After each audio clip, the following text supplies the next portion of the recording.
Hello students, welcome to Sensational Education. जी हाँ, Sensational education, क्योंकि वो कुछ रीजंस की वजह से इस चैनल का नाम चेंज किया गया है, तो उसको माइंड ना करें। चलिए, हम लोग पिछले लेक्चर में जो पढ़ा था बेसिक कंसेप्ट वास्तविक संख्या का, बेसिक कंसेप्ट पढ़ा था। तो आज हम लोग वास्तविक संख्या जो क्लास 10 हिंदी मीडियम के बिहार बोर्ड और बाकी यूपी बोर्ड में जितने भी बोर्ड होते हैं हिंदी मीडियम के, उस पर ये चैप्टर पहला चैप्टर है। तो इससे जुड़े जो भी थ्योरम्स हैं, प्रमेय हैं और उसके क्वेश्चंस हैं, वो देखते हैं हम लोग। ठीक है, तो चलिए, वास्तविक संख्या शुरू करने से पहले उसमें जो पहला टॉपिक आता है वो है मेरा यूक्लिड विभाजन प्रमेयिका। प्रमेयिका क्या होता है? तो प्रमेयिका क्या होता है? यह एक सिद्ध कथन है। यह एक सिद्ध कथन है जिसका उपयोग किसी अन्य कथन को सिद्ध करने के लिए किया जाता है। मतलब क्या है? प्रमेयिका हम उस कथन को बोलते हैं जो पहले से प्रूव्ड होता है, पहले से सिद्ध किया हुआ रहता है, किसी न किसी मैथमेटिशियन के द्वारा ही, वो किसी न किसी गणितज्ञ के द्वारा वो प्रूव किया हुआ रहता है। ठीक है, उसी का हम यूज क्वेश्चन को सॉल्व करने के लिए करते हैं। यानी क्वेश्चन में जो कथन आया हुआ रहता है, उस कथन को प्रूव करने के लिए, सिद्ध करने के लिए हम करते हैं, उसी को प्रमेयिका बोलते हैं। ठीक है, प्रमेयिका समझ में आ गया? वो पहले से कोई कथन रहता है ऐसा जो पहले से सिद्ध रहता है, उसका यूज हम, उसका उपयोग किसी और कथन को सिद्ध। चलिए, तो हम लोग यूक्लिड विभाजन प्रमेयिका को देखते हैं। ठीक है, यूक्लिड विभाजन प्रमेयिका। यूक्लिड कौन थे? तो यूक्लिड बहुत बड़े गणितज्ञ थे। कहाँ के? तो ग्रीक के बहुत बड़े गणितज्ञ थे, जिन्होंने ज्योमेट्री के क्षेत्र में बहुत बड़ा योगदान दिया था अपना, लेकिन नंबर थ्योरी में भी, ठीक है, संख्या में भी उन्होंने बहुत अच्छा खासा योगदान दिया था। तो इसलिए वहीं से यूक्लिड विभाजन प्रमेयिका उन्होंने इसका खोज किया था। ठीक है, ये जो यूक्लिड विभाजन प्रमेयिका है, ये कुछ और नहीं, बस जो हम लोग भाग देते आ रहे हैं बचपन से, उसी का एक कथन है। ठीक है, उसी का कथन है, लंबा कथन है, जिसको एक कथन में सजा दिया गया है। उसी को हम लोग क्या बोलते हैं? यूक्लिड विभाजन प्रमेयिका बोलते हैं। आइए देखते हैं कि इसका स्टेटमेंट क्या है। यदि दो धन पूर्णांक ए और बी दिए हो, मतलब कोई दो धन पूर्णांक दिया हुआ है ए और बी, तब अद्वितीय पूर्ण संख्या क्यू और आर का अस्तित्व इस तरह से होगा कि ए बराबर बी क्यू प्लस आर होगा, जहां आर कहां से कहां तक होगा? 0 से बड़ा या बराबर और b से छोटा। इसका मतलब जो है, इसका मतलब होता है r जो है मेरा वो 0 से या तो बड़ा होगा या बराबर होगा और b से छोटा होगा। इसका मतलब ये होता है। ठीक है, जहां q और r क्या है? क्रमशः भागफल है। ठीक है, जिसको हम लोग इंग्लिश में कोसेंट बोलते हैं, तथा शेषफल है जिसको रिमाइंडर बोलते हैं। ठीक है, तो ये a is equal to b q plus r है, जहां पे r क्या होगा? 0 से बड़ा या बराबर और b से छोटा। ठीक है, अर्थात हम लोग जो बचपन से पढ़ते आ रहे हैं, भाज्य इजिकल टू भाजक गुने भागफल प्लस शेषफल। ठीक है, भाज्य इजिकल टू भाजक गुने भागफल प्लस शेषफल। देखिए ना, बचपन से हम लोग करते आ रहे हैं। जैसे हमको भाग देना है 6 से 32 में भाग देना है, तो हम 6 पंचे 30 और बच जाता है शेष 2। तो ये, इसको हम क्या बोलते हैं? शेषफल बोलते हैं। इसको हम क्या बोलते हैं? भागफल बोलते हैं। ठीक है, इसको क्या बोलते हैं? इसको भाजक बोलते हैं और इसको क्या बोलते हैं? भाज्य बोलते हैं। ये पढ़ते आ रहे हैं बचपन से। तो इसी का जो लंबा कथन है, इसी को एक कथन में सजा दिया, वही बन गया क्या? यूक्लिड विभाजन प्रमेयिका। ठीक है, जहाँ पे इसको हम आर बोलते हैं, इसको क्यू बोलते हैं। ठीक है, ये मेरा ए हो गया, और इसको जो भाजक होता है उसको हम बी बोलते हैं। ठीक है, तो यहीं से आ जाता है। हम लोग लिखते हैं ना 32 इजिकल टू 5 गुने 6 प्लस 2, 5 गुने 6 प्लस 2, यानी ठीक है, a is equal to b q plus r. ठीक है, बी मेरा 6 हो गया और क्यू कितना हो गया? 5 हो गया, और रिमाइंडर जो है आर जो है 2 हो गया, शेषफल जो है 2 हो गया। ठीक है, यहाँ तक किसी को दिक्कत नहीं है। और एक चीज़ हम लोग और देख लेते हैं कि ये जो आर होगा, रिमाइंडर होगा, वो हमेशा आर जो है छोटा होगा बी से और बड़ा होगा 0 से, या फिर 0 के बराबर भी हो सकता है। अब ये जो कथन है, ये जो है, इसका बहुत बड़ा रोल है इस यूक्लिड विभाजन प्रमेयिका में। वो कैसे? वो इस तरह से कि ये अगर आप समझ जाइएगा ना, तो कोई भी क्वेश्चन इस पर आधारित जितना भी क्वेश्चन है, सारा हम लोग सॉल्व कर लेंगे बहुत आसानी से। इसका मतलब क्या है कि देखिए, ये जो आर है, यानी ये जो 2 आया है, शेषफल आया है, ये शेषफल कभी भी 6 से बड़ा होगा क्या? अगर यहाँ पे 6 आता, 6 आता, तो वो जो 6 है वो कभी, वो 6 आता तो फिर यहाँ पे 6 से फिर कट जाता ना, तो 6 आने का कोई मतलब नहीं है। 6 आएगा नहीं, या तो 6 से छोटा ही आएगा। ठीक है, या फिर ये भी हो सकता है कि 0 आए, 0 आएगा। 0 भी तो आता है ना। अगर यहाँ पे 36 रहता, 32 की जगह 36 रहता, तो 6 36 पूरा कट जाता, तो यहाँ पे रिमाइंडर क्या आता? शेषफल क्या आता? 0 आता। तो 0 भी हो सकता है 2 आया है, 4 भी आए रिमाइंडर, यहाँ पे अगर 34 होता तो इस तरह से जो रिमाइंडर होगा 0 से लेकर के 0 1 2 3 4, क्या होगा, 0 होगा, 1 होगा, 2 होगा, 3 होगा, 4 होगा, 5, यही पॉसिबिलिटीज है, यही जो है संभवतः यही माना आएगा, 1 2 3 4 5, 6 आ नहीं सकता है, ठीक है, यानी 6 से बड़ा कभी नहीं होगा, ना 6 भी नहीं होगा, 6 से छोटा ही होगा जब भी होगा रिमाइंडर। तो ठीक है, यहाँ तक समझ में आ गया कि शेषफल का संभवतः मान हम लोग कैसे निकालते हैं। तो जो मेरा भाजक होता है उस भाजक से छोटा सारा नंबर होगा 0 तक, यानी 0 0 से बड़ा और भाजक से छोटा, ठीक है। तो ये जो स्टेटमेंट था इसका मतलब समझ गया आप लोग, ये जो स्टेटमेंट था इसका मतलब समझ गया। चलिए अब आगे बढ़ते हैं। तो ये जो हम लोग अभी तक पढ़ते आ रहे हैं, अर्थात भाज्य इक्वल टू भाजक गुणे भागफल प्लस शेषफल, ठीक है। तो अब उस पर बेस्ट भाई क्वेश्चन सब आता है आपके बिहार बोर्ड में, सिंगल 1 नंबर का क्वेश्चन सब आता है, बहुत सारा क्वेश्चन आता है कि जैसे हम लोग पढ़े हैं ना, a is equal to b q plus r, ठीक है। ये मेरा क्या हो गया, ये मेरा आर जो है शेषफल हो गया, ये क्यू भागफल हो गया, ये भाजक हो गया और ये भाज्य हो गया। क्या करेगा क्वेश्चन में, इसमें से कोई 3 दे देगा और चौथा पूछ देगा, ठीक है, कोई 3 दे देगा चौथा पूछ देगा। तो उस क्वेश्चन को हम लोग कैसे सॉल्व करते हैं, ये खैर बहुत आसान क्वेश्चन है, बचपन से आप लोग करते आ रहे होगा, लेकिन कुछ स्टूडेंट्स हैं जिनके बेसिक उतने क्लियर नहीं होंगे, तो देख लेते हैं, या फिर वो कंफ्यूज रहते हैं कि हमको लिखना कैसे है, तो उसको हम लोग देख लेते हैं एक क्वेश्चन के जरिए, ठीक है। आइए, ये क्या है, देखिए ये जो है, तो आइए वो क्वेश्चन देख लेते हैं हम लोग उस पर बेस्ड, ठीक है। क्वेश्चन क्या है, 288 को किस संख्या से भाग देने पर भागफल 22 तथा शेषफल 2 प्राप्त होगा। बहुत आसान क्वेश्चन है, a is equal to b q plus r पे ही है। इसको लिखने का तरीका क्या होता है ना, कभी कभी बिहार बोर्ड में 2 नंबर में भी क्वेश्चन आ जाता है, तो बस लिखने का फेर होता है और कुछ नहीं। उत्तर में आ जाइए, हम लोग उत्तर में देख लेते हैं, ठीक है। माना कि वह संख्या, जो संख्या निकालना है हमको, वह संख्या क्या है, बी है, ठीक है। देख लेंगे क्या है, 288 को किस संख्या से, 288 क्या होगा, भाज्य होगा, और शेष दिया हो, शेषफल और भागफल दिया हुआ है 22 और 2, ठीक है। तो हम लोग क्या करेंगे, माना कि वह संख्या बी है, तो प्रश्नानुसार ठीक है,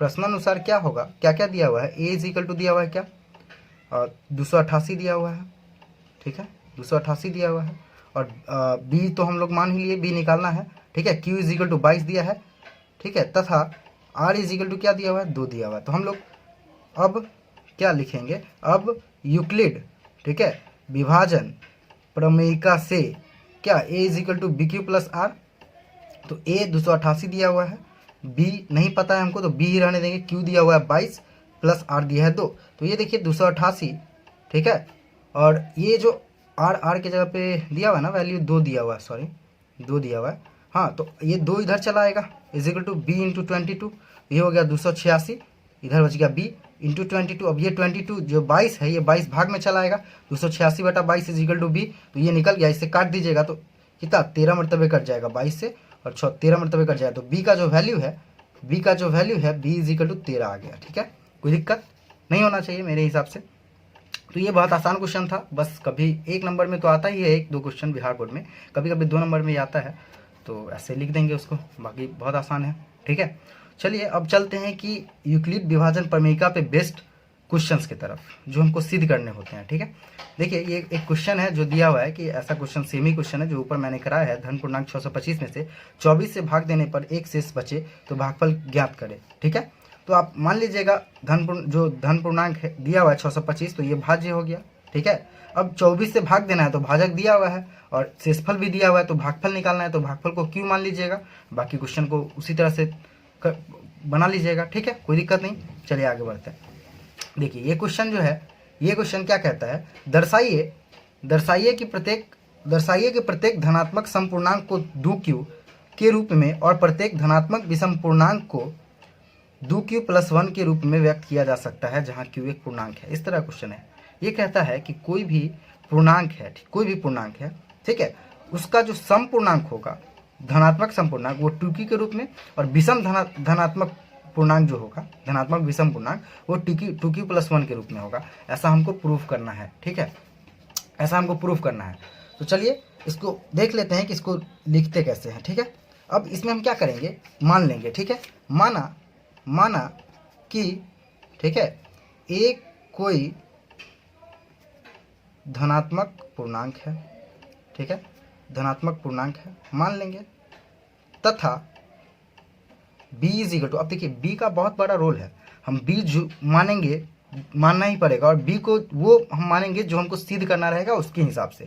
बी में क्या सिद्ध करना है, तो दो क्यू और दो क्यू प्लस वन।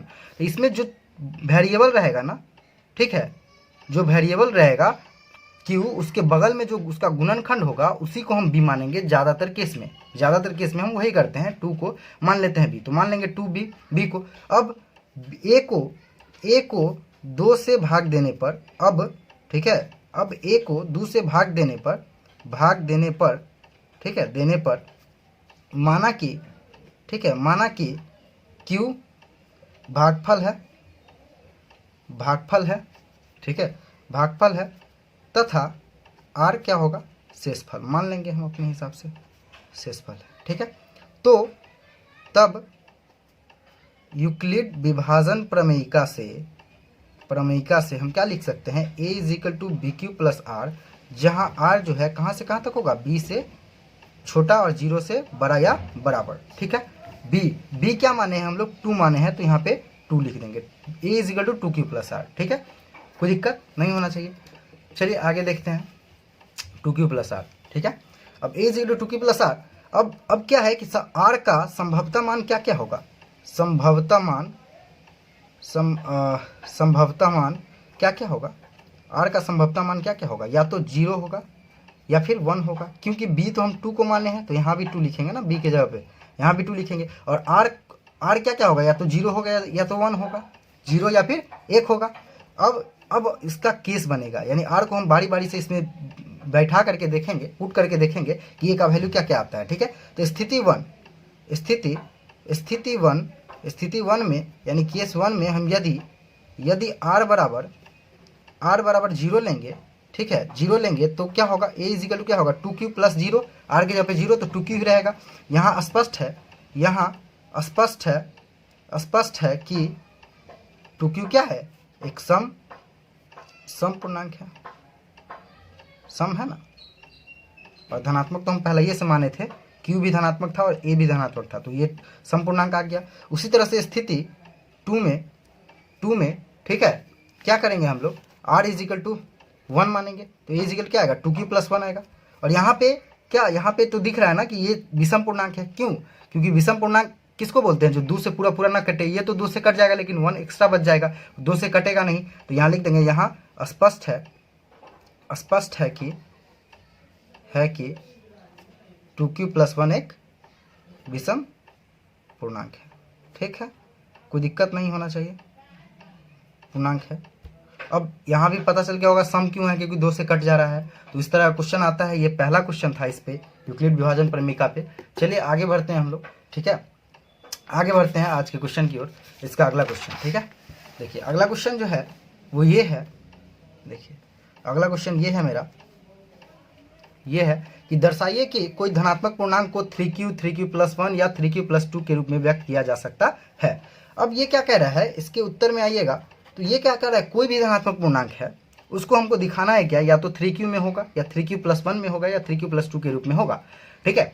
तो इस क्वेश्चन में क्या करेंगे, क्योंकि हमको प्रूफ ये करना है 3q plus one 3q plus two, तो बी के जगह पे क्या मानेंगे, 3 मानेंगे, बी के जगह पे क्या मानेंगे, 3 मानेंगे। उसी तरह से माना कि ए कोई, ठीक है, कोई धनात्मक पूर्णांक है,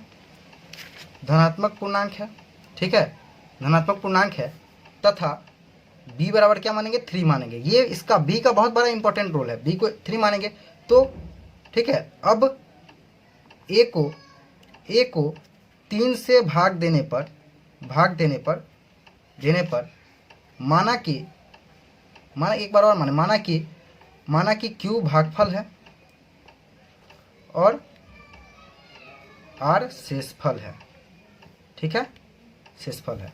तो यूक्लिड विभाजन प्रमेयिका से हम लोग बोल सकते हैं क्या, कि a is equal to 3q plus r, क्योंकि b के जगह पे a is equal to b q plus r होता है ना, तो b के जगह पे 3 रखे हैं, 3q प्लस आर, जहाँ r कहाँ से कहाँ तक होगा, 0 से बड़ा या बराबर और 3 से छोटा, b से छोटा होता है ना। तो अब देखिए r का संभवतः मान, बहुत आसान क्वेश्चन सब है, बिना मतलब में टाइम लगा रहे हैं हम लोग। r का संभवतः मान क्या होगा, r का संभवतः मान या तो 0 होगा या तो 1 होगा या तो 2 होगा, ठीक है। हम लोग जो ये मान लेते हैं r का, ये हमेशा पूर्णांक लेते हैं, ऐसा नहीं पॉइंट में नहीं ले लेंगे, हमेशा जो रिमाइंडर आएगा मेरा, जो पूर्णांक आएगा वो हमेशा ये पूर्णांक में लेंगे, ठीक है, जो शेषफल आएगा उसको पूर्णांक में लेंगे। चलिए इसमें भी, अब इसमें r का 3 गो मान आया है तो इसलिए क्या बनेगा, इसमें स्थिति 3 गो बनेगा। तो 3 स्थिति देख लेते हैं। पहला स्थिति देख लेते हैं, स्थिति 1, यदि क्या r बराबर 0, r बराबर 0 लेंगे तो a इक्वल टू क्या आएगा 3q आएगा, ठीक है। और स्थिति 2 में क्या r बराबर, यदि r बराबर 1 लेंगे तो a इक्वल टू क्या आएगा 3q + 1 आएगा। और स्थिति 3 में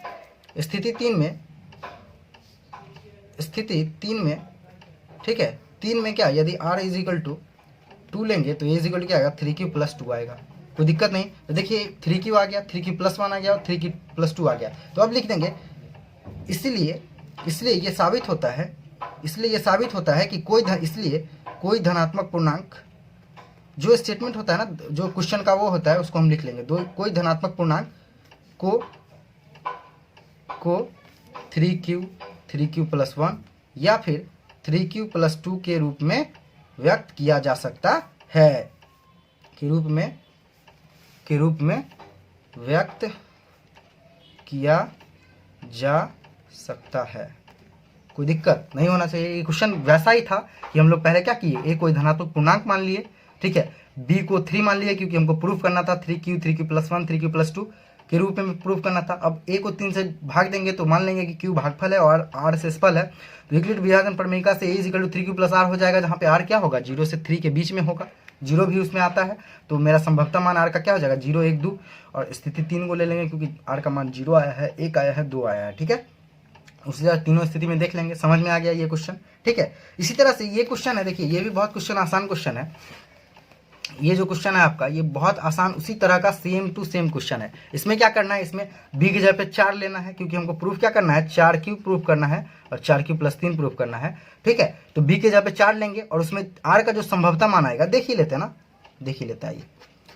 ये क्वेश्चन लिखने का मकसद बस यही था कि इससे रिलेटेड एक क्वेश्चन है इसलिए हम इसको लिखे हैं। माना कि उसी तरह से माना कि a कोई धनात्मक पूर्णांक है, ठीक है, पूर्णांक है, a कोई धनात्मक पूर्णांक है तथा b इक्वल टू क्या मानेंगे हम लोग, b इक्वल टू क्या मानेंगे 4 मानेंगे, ठीक है। अब a को 4 से भाग देने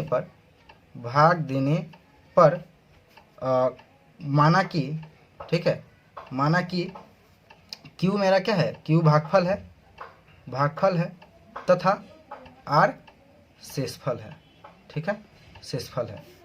तो यूक्लिड विभाजन प्रमेयिका से a = 4q + r होगा, जहां r क्या होगा 4 से छोटा और 0 से बड़ा या 0 के बराबर होता है ना, r 0 से b के बीच में, तो b के जगह पे 4 है तो इसलिए 4 लेंगे। अब संभवतः r का संभवतः मान क्या होगा, r का संभवतः मान क्या होगा, तो 0 1 2 3। अब इसमें 4 केस बनेगा, ठीक है। स्थिति 1 में देखेंगे, स्थिति 1 में देखेंगे, ठीक है। स्थिति 1 में क्या देखेंगे, r = 0 लेंगे तो a = क्या आएगा 4q आएगा, ठीक है, a = 4q आएगा। उसके बाद स्थिति 2 में देखेंगे तो क्या आएगा, r = 1 लेंगे, ठीक है, तो a = क्या आएगा 4q + 1, ठीक है। उसी तरह से स्थिति 3 में देखेंगे, 3 स्थिति में देखेंगे तो r = 2 लेंगे, यदि r = 2 तो a बराबर क्या 4q + 2। और उसी तरह से स्थिति 4 में r बराबर 3 लेंगे तो a = क्या आएगा 4q + 3। अब देखिए, अब इस चारों केस में से हमको जो क्वेश्चन में प्रूव करना था, क्वेश्चन में प्रूव करना था कि धनात्मक विषम पूर्णांक को, तो हमको जो आया है उसमें से विषम पूर्णांक को छांटना है। तो विषम पूर्णांक क्या क्या होगा, अब हमको ये डिसाइड करना होगा। तो ये 4q है तो इसको हम क्या लिख सकते हैं 2 × 2q। अब ये 2 से पूरा कट जाएगा क्योंकि इसके गुणज में क्या है 2 है, गुणनखंड में 2 है, गुणज में तो 2 से कट जाएगा, तो इसका मतलब ये सम हो गया, ये सम होगा, यहाँ सम होगा, 4q सम संख्या है, ठीक है, सम संख्या है, लिख देंगे इसके नीचे में। ये जो है यहाँ क्या होगा, यहाँ 4q + 1 एक विषम संख्या है, ठीक है। यहाँ देखिए दिख नहीं रहा था, सॉरी। अब ठीक है, यहाँ 4q क्या है सम संख्या है, 4q + 1 क्या है एक विषम संख्या है।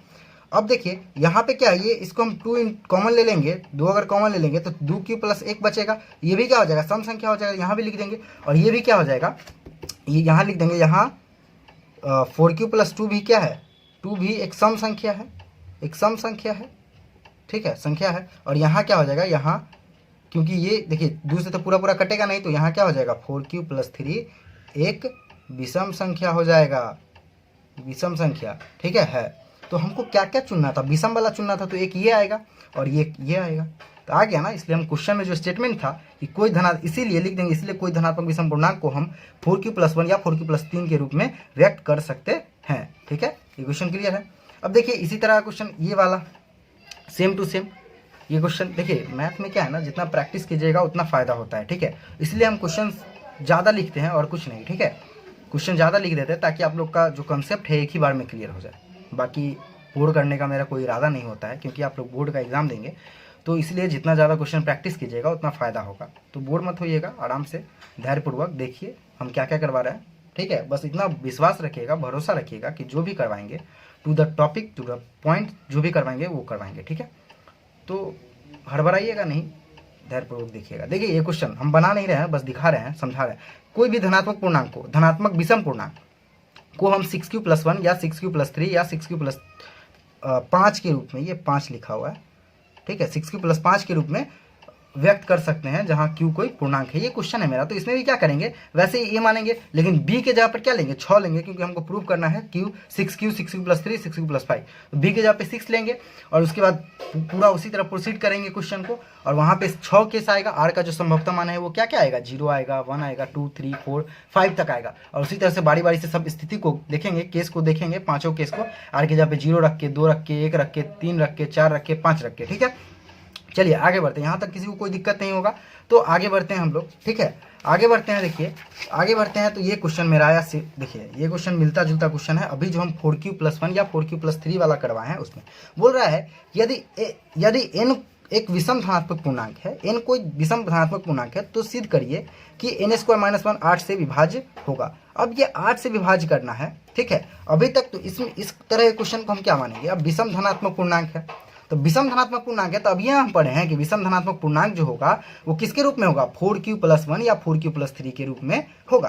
तो हम लोग वही करेंगे, हम जानते हैं, मतलब माना कि ठीक है, n कोई विषम धनात्मक,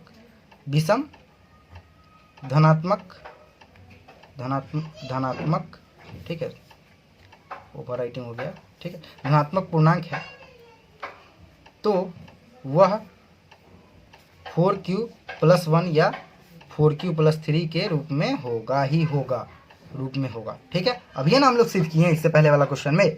तो अब देखिए ये, तो अब इसमें स्थिति की दो बनेगा स्थिति, एक बार n का मान क्या लेंगे, 4q+1 लेंगे, और एक बार क्या लेंगे, 4q+3 लेंगे। तो स्थिति 1 में हम देखेंगे यदि n बराबर 4q+1 है, ठीक है, 4q+1 है, तो n² - 1 का वैल्यू हमको निकालना पड़ेगा, क्योंकि प्रूफ क्या करना है, सिद्ध क्या करना है, n² - 1 का वैल्यू निकालना है, n² - 1 का वैल्यू निकालना है, और उसको दिखाना है कि वो 8 से कटेगा, पूरा कटेगा। तो n² - 1 4q+1 का स्क्वायर माइनस 1। देखिए ये 4q, a + b का होल स्क्वायर आप लोग जानते हैं, a + b का होल स्क्वायर क्या जानते हैं, a² + b² + 2ab जानते हैं ना, ठीक है। तो यही फॉर्मूला लगाएंगे, a² यानी 4q का स्क्वायर प्लस 1 का स्क्वायर 1a होगा, अब प्लस 2 × 4q × 1, अब माइनस ये वाला जो 1 है, ये वाला 1, ठीक है। ये हो गया 16q² प्लस 1 प्लस 4 दूना 8 q, अब माइनस 1, ये 1 और ये 1 कट जाएगा, ठीक है। तो बचेगा क्या, 16q² प्लस 8q। अब इसमें से 8 अगर कॉमन ले लेते हैं, ठीक है, कॉमन तो मैक्सिमम लेते हैं, ज़्यादा से ज़्यादा कॉमन, तो 8q कॉमन ले लीजिएगा, तो क्या बचेगा, 2q प्लस 1 बचेगा। अब चूंकि ये 8 इसके गुणज में है, तो इसलिए क्या होगा, यह 8 से विभाज्य या विभाजित होगा, ठीक है, विभाजित होगा, या 8 से क्या होगा, विभाजित होगा। अब केस 2 में देख लेते हैं, 8 से विभाजित होगा, देख लीजिए।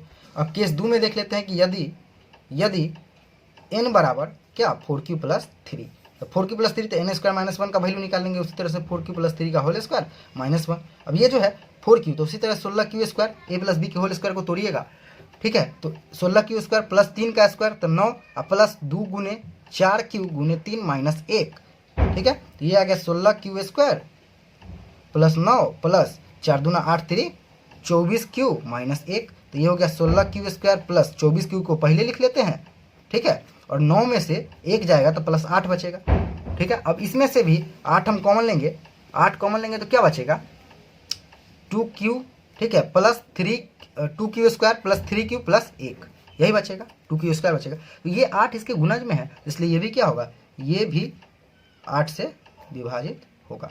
तो हम लोग प्रूफ कर दिए, ठीक है, होगा, प्रूफ कर दिए कि कोई भी विषम धनात्मक पूर्णांक, ठीक है, वो किस, अगर n उसका हम n² - 1 निकालेंगे, अगर मतलब क्या कि अगर n कोई विषम धनात्मक पूर्णांक है तो n² - 1 क्या होगा, 8 से विभाजित होगा ही होगा। ये क्वेश्चन ठीक है, कोई दिक्कत नहीं। अब चलिए इसी पे बेस्ड इसी तरह का क्वेश्चन एक ये है जिसका आप लोग प्रैक्टिस कर लीजिएगा, खुद से बना लीजिएगा, और अगर नहीं बने तो कमेंट सेक्शन में बोलिएगा, मैं उसको सॉल्व करके भेज दूंगा। यह है किसी धनात्मक पूर्णांक n के लिए सिद्ध करें कि nq - n 6 से विभाजित होगा।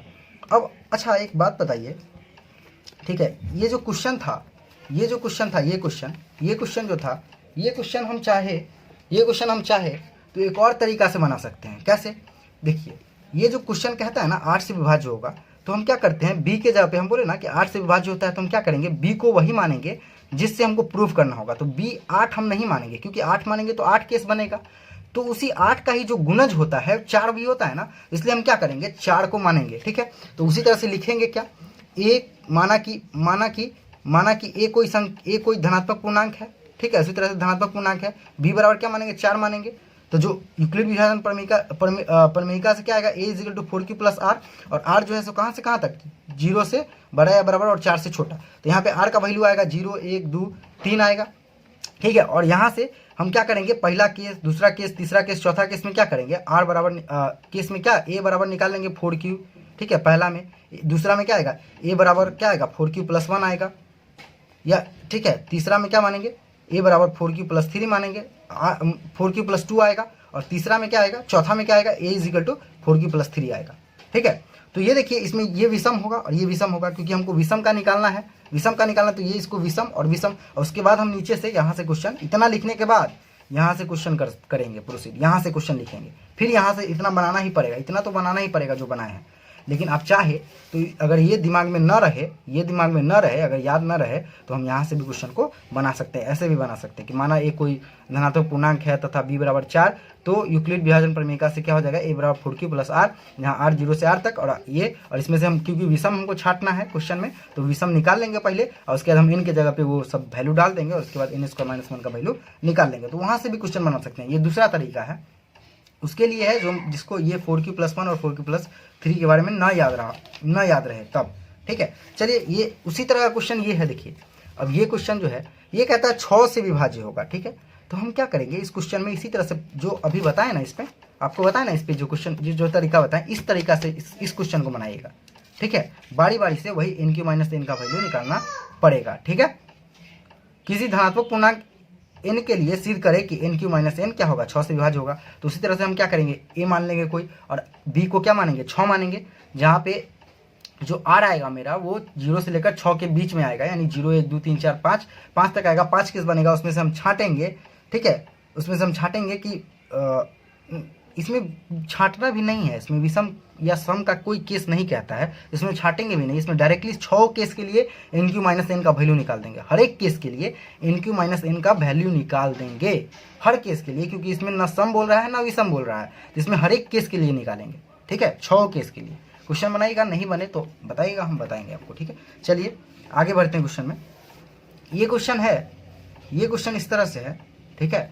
ये क्वेश्चन बोल रहा है क्या, 9वां क्वेश्चन की दर्शाइए किसी धनात्मक पूर्णांक का वर्ग किसी पूर्णांक q के लिए 3q या 3q + 1 के रूप में होता है, ठीक है।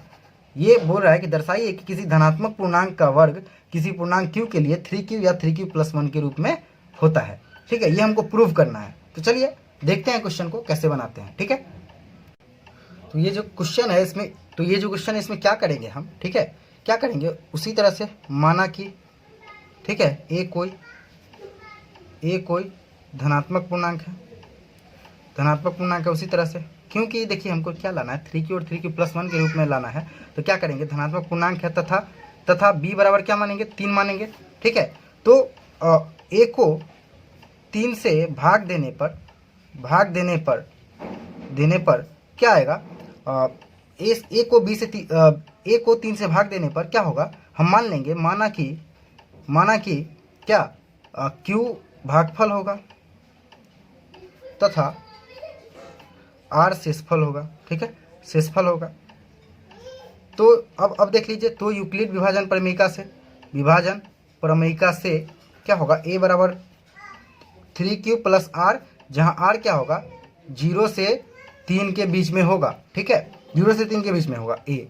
ठीक है, सॉरी आर, और ए इक्वल क्या हो गया 3q प्लस आर हो गया।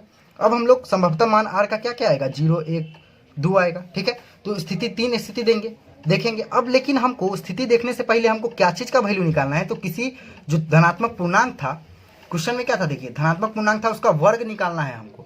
ठीक है, उसका वर्ग निकालना है, तो हम क्या करेंगे, यहीं पर जो धनात्मक पूर्णांक ए माने है ना, धनात्मक पूर्णांक ए का वर्ग निकाल देते हैं, यानी ए स्क्वायर।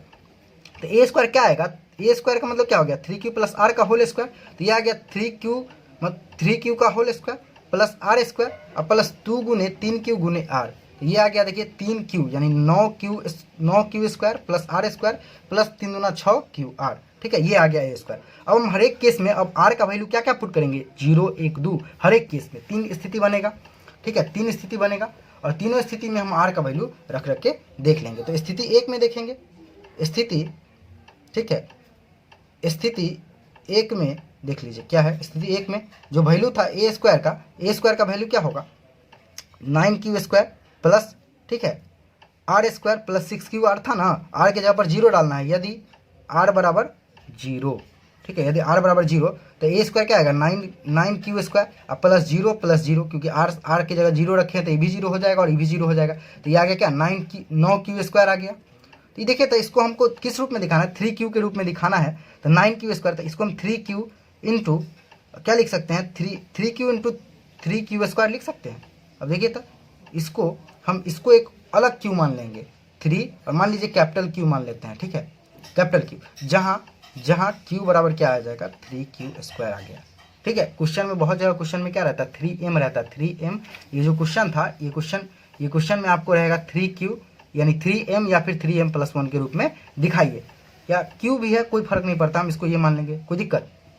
ये इसके रूप में हो गया। अब स्थिति 2 में, दूसरा स्थिति में क्या, यदि r बराबर क्या 1, तो ए स्क्वायर बराबर क्या आएगा, ए स्क्वायर बराबर आएगा 9q square plus r square के जगह पे 1 स्क्वायर इंटू 6q गुने आर आएगा ना, आर की जगह पे 1।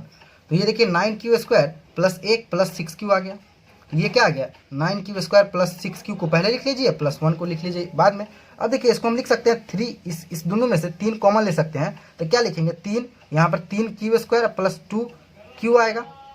ठीक है, प्लस 1 आएगा। तो ये जो है 3, इसको एक अलग q मानेंगे तो ये आ जाएगा, जहाँ हम लिख देंगे, जहाँ पे कैपिटल Q जो था, बड़ा वाला Q, वो क्या था 3q स्क्वायर प्लस 2q था। अरे यार, बार बार फ्रेम ही गड़बड़ा जा रहा है, कोई बात नहीं है, देख लीजिए 9q square plus 1 plus 6q। ठीक है, आर के जगह पे 1 डाले हैं। अब देखिए, ये 9q स्क्वायर 6q को पहले लिख लिए प्लस 1, और ये 3 को कॉमन लेंगे तो 3q स्क्वायर प्लस 2q। अब प्लस क्या होगा, ये 1 मेरा उतर गया जैसे के तैसे। अब इसको हम क्या करेंगे, इस पूरा को q मान लेंगे क्योंकि हमको इस रूप में दिखाना है। तो 3q प्लस 1, जहाँ q क्या हो गया 3q स्क्वायर प्लस 2q हो गया। ठीक है, ये केस। अब तीसरा केस जो मेरा लास्ट केस बचा हुआ है, तीसरा केस जो बचा हुआ है, तीसरा केस को भी हम लोग देख लेते हैं। देखिए, तीसरा केस को हम लोग देख लेते हैं। यदि r बराबर क्या 2, तो ए स्क्वायर बराबर क्या आएगा 9q स्क्वायर प्लस 2 का स्क्वायर और प्लस, यहाँ पर थोड़ा सा घेर देते हैं, जगह का इशू है, प्लस 6q गुने 2। तो ये क्या आएगा 9q स्क्वायर प्लस 4 प्लस 6 गुना 12q। अब देखिए, ये हम इसको लिख सकते हैं 9q स्क्वायर प्लस 12q और प्लस 4 को हम 3 प्लस 1 लिख सकते हैं। अब इस पूरा में से 3 कॉमन ले लीजिए, तो 3 कॉमन लीजिएगा तो क्या बचेगा 3q स्क्वायर प्लस 4q और प्लस 1 बचेगा और प्लस एक इधर बच गया। तो इसको हम फिर से क्या करते हैं 3q प्लस 1 मान लेते हैं। ठीक है, 3q प्लस 1, जहाँ क्या बड़ा वाला q था वो क्या होगा, यहाँ पर q square 3q square plus 4q plus 1 होगा। देखिए, तो ये भी क्या होगा 3q प्लस 1 के रूप में आ गया। ठीक है, 3q प्लस 1 के रूप में आ गया। हाँ, और यहाँ भी 3q प्लस 1 के रूप में आया था, जो था मेरा पूरा 3q प्लस 1 के रूप में आया था, और ये 3q के रूप में आया था। ठीक है, तो क्वेश्चन बोला था कि या तो 3q प्लस 3q के रूप में होना चाहिए या फिर 3q प्लस 1 के रूप में होना चाहिए। यही ना बोला था, देख लीजिए। तो आ गया 3q या 3q+1 में। तो हम लास्ट में क्या लिखेंगे, इसीलिए किसी धनात्मक पूर्णांक का वर्ग जो है किसी पूर्णांक q के लिए वो 3q होगा या फिर 3q+1 के रूप में होगा। चलिए, तो आज का वीडियो यहीं तक था, यहीं पे समाप्त करते हैं। अगले वीडियो में हम लोग फिर कंटिन्यू करेंगे। इस यूक्लिड विभाजन परिमेयिका का 2-4 क्वेश्चन और बच गया है, ठीक है। वीडियो ज़्यादा लंबा ना हो जाए इसलिए यहीं तक रहने दीजिए, बाकी आगे नेक्स्ट वीडियो में हम लोग देखेंगे। चलिए, तो यहीं तक रहने देते हैं इसको। बाकी जो बेसिक कंसेप्ट अगर जो नहीं देखे होंगे, ठीक है, तो वो डिस्क्रिप्शन में लिंक दे दिया जाएगा, उससे आप देख लीजिएगा, ठीक है। चलिए, तो आज के लिए यहीं पे ख़त्म करते हैं इसको। टाटा बाय बाय, पढ़ते रहिए अच्छे से, बोर्ड का एग्ज़ाम अच्छे से दीजिएगा, भरोसा रखिए मेरे पे, बहुत अच्छा करिएगा, ठीक है। चलिए, धन्यवाद।